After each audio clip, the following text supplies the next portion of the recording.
A new study provides evidence of a sharp increase in the number of obese and overweight children and young adults worldwide in just 40 years.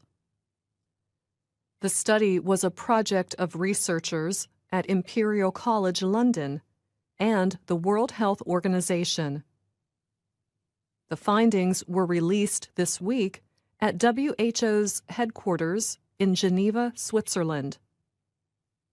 Obesity is a condition in which the body stores large, unhealthy amounts of fat. Obese individuals are considered overweight.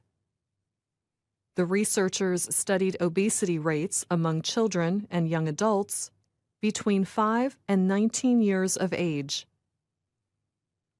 They found that rates in this group increased from 11 million in 1975 to 124 million in 2016. This was one of the biggest epidemiological studies ever done. The researchers examined height and weight data for about 130 million people. They used this information to get the body mass index measurements of the subjects. The most striking changes have taken place in middle-income countries in areas such as East Asia, the Middle East and North Africa, and Latin America. The WHO defines middle-income countries as places where a person normally earns between $1,045 and $12,736 every year. Majid Izadi, a professor at Imperial College London, was the chief writer of a report on the study. He was surprised by the speed of change. So places that a few decades ago there may have been very little obesity and a fair amount of underweight suddenly are having bordering epidemics. In countries where wages are higher, the growth of childhood obesity has slowed, but remains high. The United States had the highest obesity rates for this income group. Researchers say the world's obesity problem is a result of food marketing and poor policymaking in many areas. Izadi notes that, in general, young people are not to blame. Rather than sort of being any individual's choice, it's how the environments that people choose their foods, healthy foods being priced out of reach, and especially out of the reach of poor, and unhealthy foods being marketed aggressively, together with perhaps not having the safe playing area for children that are leading to weight gain. Being overweight can cause many diseases later in life, including heart disease, stroke, diabetes, and some cancers. Izadi says obesity also has a big effect on children, with some evidence suggesting it can affect their educational performance. The study also looked at underweight children, which continues to be a major health problem in the world's poorest areas. Izadi says the researchers found that India had the highest rates of moderately and severely underweight young people. We really need to deal with the two issues at the same time. So we can't wait to deal with underweight and then worry about overweight and obesity. They are all different forms of malnutrition. The report warned that if current trends continue, levels of child and adolescent obesity could pass those of moderately and severely underweight children by 2022.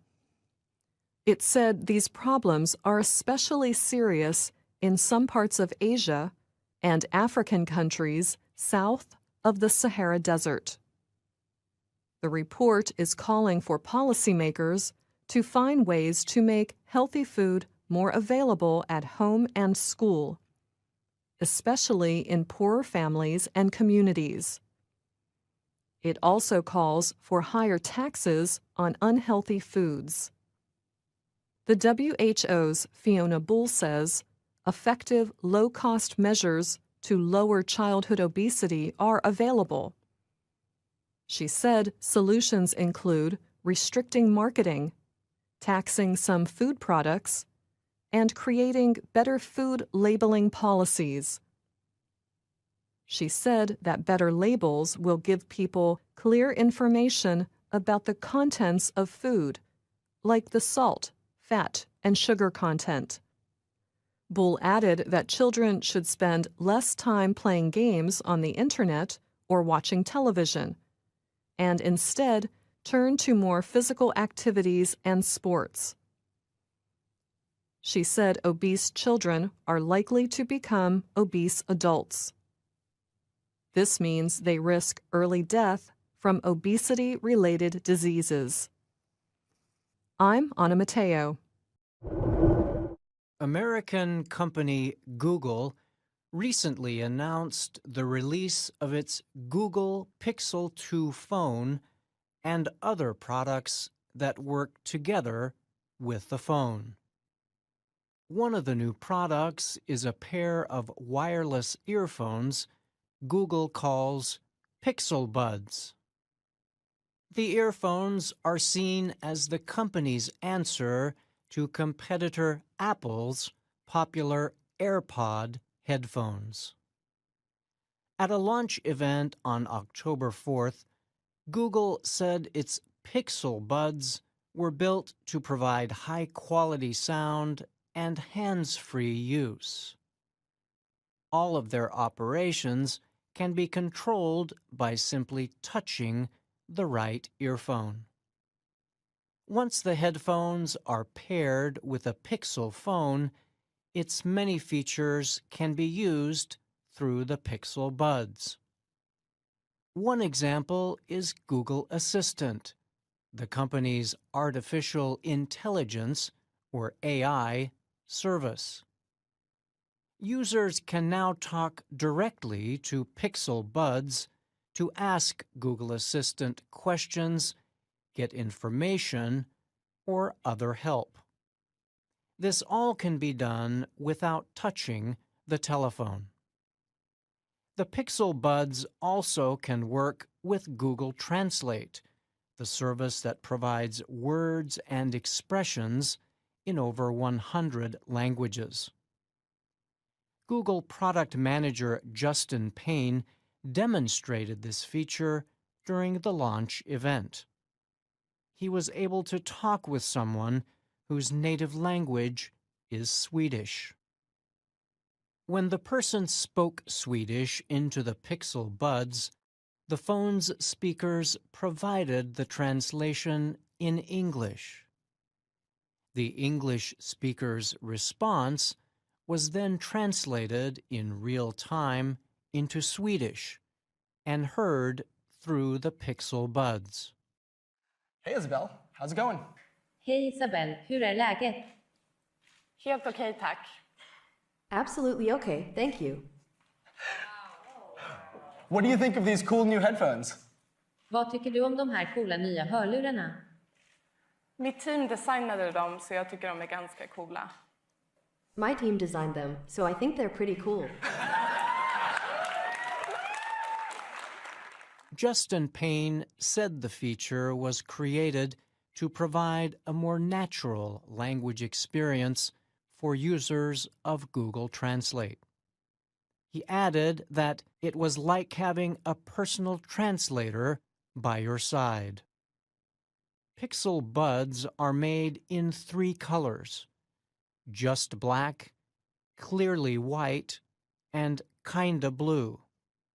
They come with a charging case that Google says provides up to 24 hours of listening time. Pixel Buds are selling for $159 and can be ordered now.